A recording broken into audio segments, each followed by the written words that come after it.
27th of November 2016. Welcome to episode 20 of RapBabble, the weekly hip hop podcast. If you want to join me as a host, email me at rapbabble@gmail.com. Now, most weeks I say, there's not a lot of news this week, and usually there isn't, but this week has been a bumper week, and most of it's come from the same person. So let's start with the smaller news about a different person, and we'll get onto the big topic afterwards. The first one is about Yasiin Bey, also known as Mos Def, before he changed his name. He went down to South Africa to live there for a while, and then he tried to leave South Africa with a world passport, which is something that was invented by an organization but it's not actually recognized by most countries on the planet. So essentially that'd be like trying to board a plane with a driver's license. It just doesn't count for anything. And they arrested him. And so he's had a lot of legal trouble. And now he has apologized officially and they've let him go. And it kind of feels like they wanted to get rid of him as well. So he is free to go back to the US. He's got a few shows that he's playing there, and he's free. It's been many months. This has been a problem for quite a long time, so it's good that Yasiin Bey is free.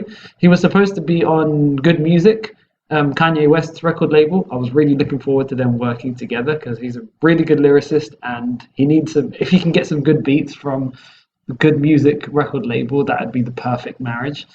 I hope that happens, but Mos Def isn't the most dependable person. His career has been a little bit erratic in terms of putting out music, so I wouldn't hold my breath for this. So we'll see what happens. And in light of his new problems, which slammed the brakes on everything, who knows if it will happen, but I'll keep my fingers crossed. So the next story is all about Kanye West. He's had a bad week this week.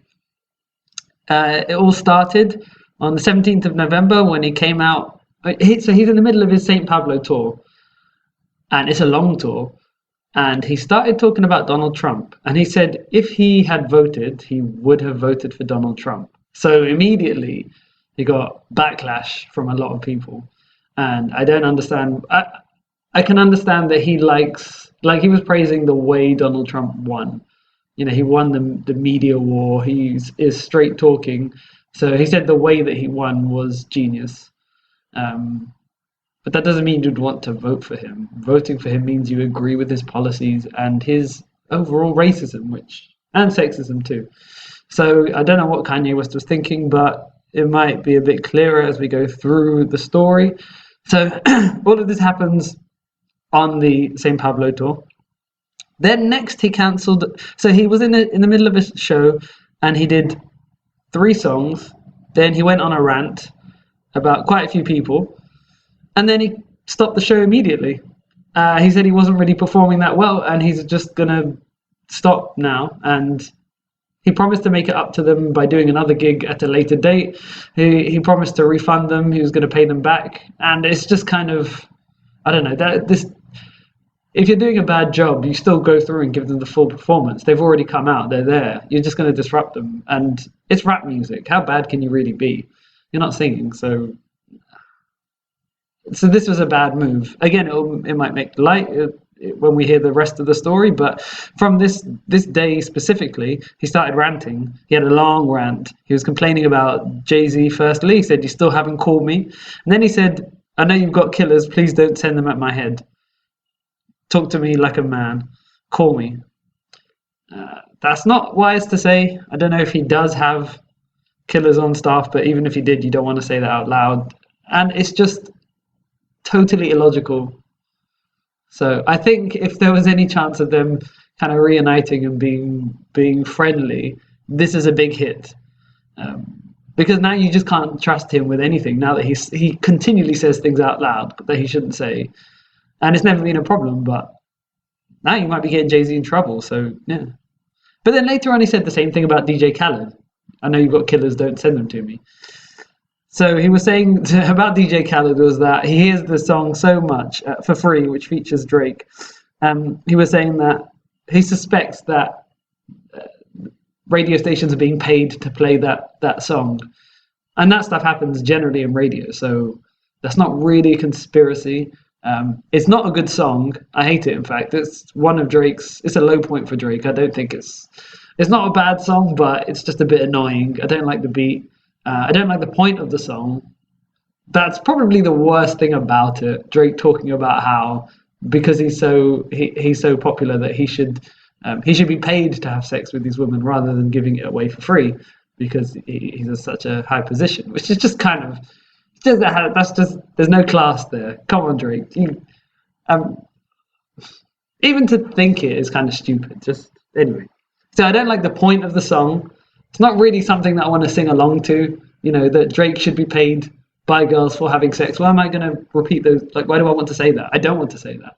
So, and then the beat is annoying. Yeah, it's a DJ Khaled song. It's not a Drake song, but he would have just bought it from him. So, essentially, it's a Drake song. DJ Khaled's been doing well. I mean, I don't like that song, but the rest of his songs are doing well. He can be a bit annoying though, DJ Khaled, sometimes with his waffle. There's a lot of positive talk, but a lot of it is waffle. So anyway, but DJ Khaled is doing well. Anyway, so that's that part, and then Kanye was talking about Beyonce, saying, I didn't like this part. He said, I was hurt because I heard that you said you wouldn't perform unless you won Video of the Year over me and over Hotline Bling at some awards ceremony. I don't know what it was. But this sounds like media speculation. I don't really see someone saying, oh, if I don't win, I'm not performing. I mean, that's kind of, I don't even know if you could find out beforehand, or I guess you're Beyonce, maybe you could, but I don't know. It just sounds a bit too diva-like for Beyonce. And it just sounds like media speculation that he's just believed. So I think that was stupid to say out loud. I think it's stupid to think or to believe. So that was all one day, those three things. That was on the long rant.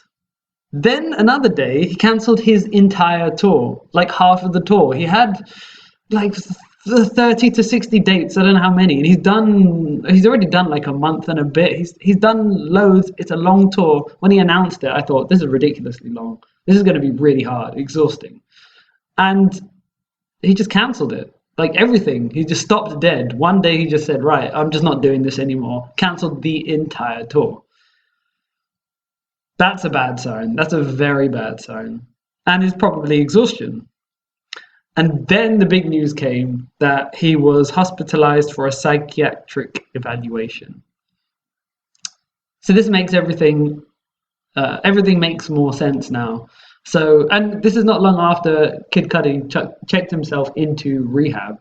So clearly Kid Cudi's having problems with mental health and depression and addiction and stuff like that. And so, actually, I don't remember if it's addiction or depression. I think it was suicidal thoughts. That's one thing he wanted to tackle. And Kid Cudi went in voluntarily. So this actually looks like a show of strength for him. And everyone really rallied around him. He got a lot of support. I felt differently about Kid Cudi. I'd abandoned him because the things he was doing just didn't seem to. It seemed crazy what he was doing, and I didn't realize he was actually struggling with mental health issues. So that makes it a bit different. I see it differently now. And Kanye West is going through a similar thing. So he's had a lot thrown at him this over the last couple of years. You know, his mum died, which was a low point. He broke up with a fiance, which was around the 808s and Heartbreak time, that album, which is why he was singing and he was in pain. And then he got married, which was a high point. He's had 2 kids. He's had this tour. He's managed to rebuild his career after a couple of low points, like snatching the microphone from Taylor Swift. He put out an album this year, and his wife was robbed as well. So lots of ups and downs. And he's a parent twice over. So this is all going to take its toll. He's working too hard. He's doing the fashion thing. He's doing the music thing. You know, there were signs as well. Like the music, when he put out the album, it seemed really erratic. He put out an album with 12 songs, and then it jumped to 19 songs, and then another song was updated, and then another song was added, and it just seemed really erratic. And unlike him, he's never been like that. He's generally been quite focused, and he's never had these kinds of problems. And now it makes more sense. So he needs to calm down. He needs to slow down. And I don't know how this is going to go. I'm a little worried that we're having a Michael Jackson moment. I feel like we're losing him. He's had this mad genius streak going on for quite a while, but the genius always outweighed the mad side. So even though he did some things that were hard to explain, he was always succeeding and doing well. But now his health is starting to suffer. It's different. In fact, if I had to put money on it, it's more likely that we're gonna lose him Michael Jackson style than he's gonna recover. Like hopefully Kid Cudi does, and Britney Spears did. She had that moment where she shaved her head, but then she came back and she's serious about her career. She's looking good. She's taking care of herself. She's a success, but she's not popular anymore. She has thrown that away, but she's a success.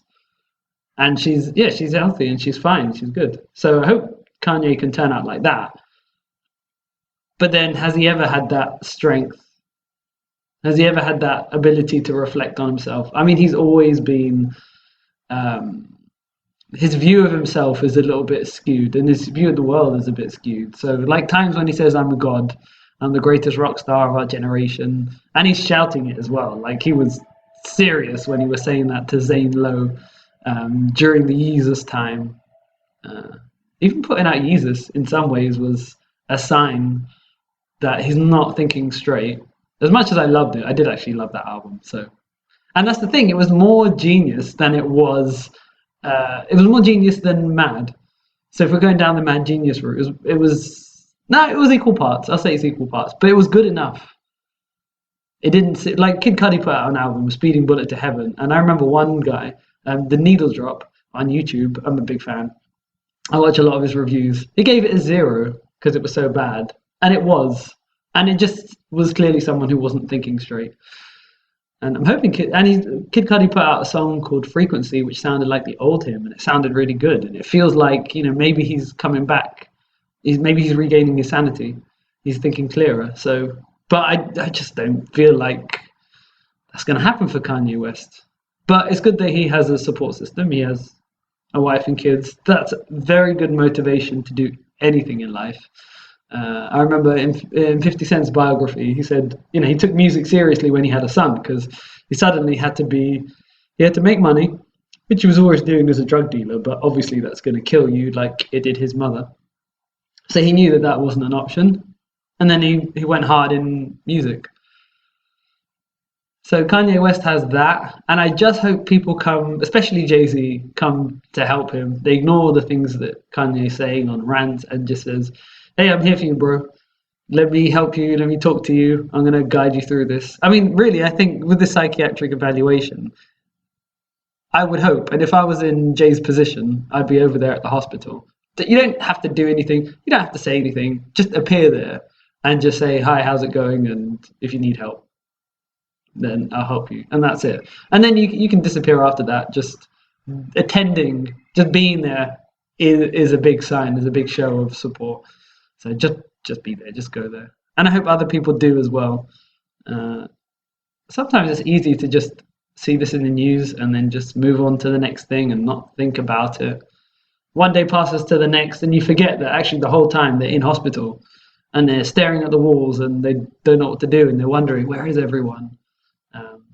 And I hear this a lot from rappers about prison.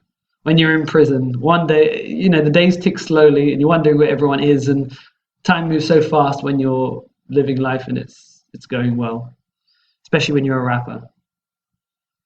So good luck to Kanye West. I hope it all goes well. I hope he comes out of it stronger. I hope he stops doing what he's doing.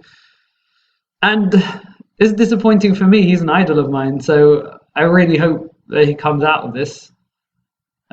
So good luck to Kanye West. Okay, on that depressing note, I'll leave it there, and I'll see you next week. Hopefully with good news of Kanye West and more music news instead of this negative stuff. So good luck to Kanye, and I'll see you next week.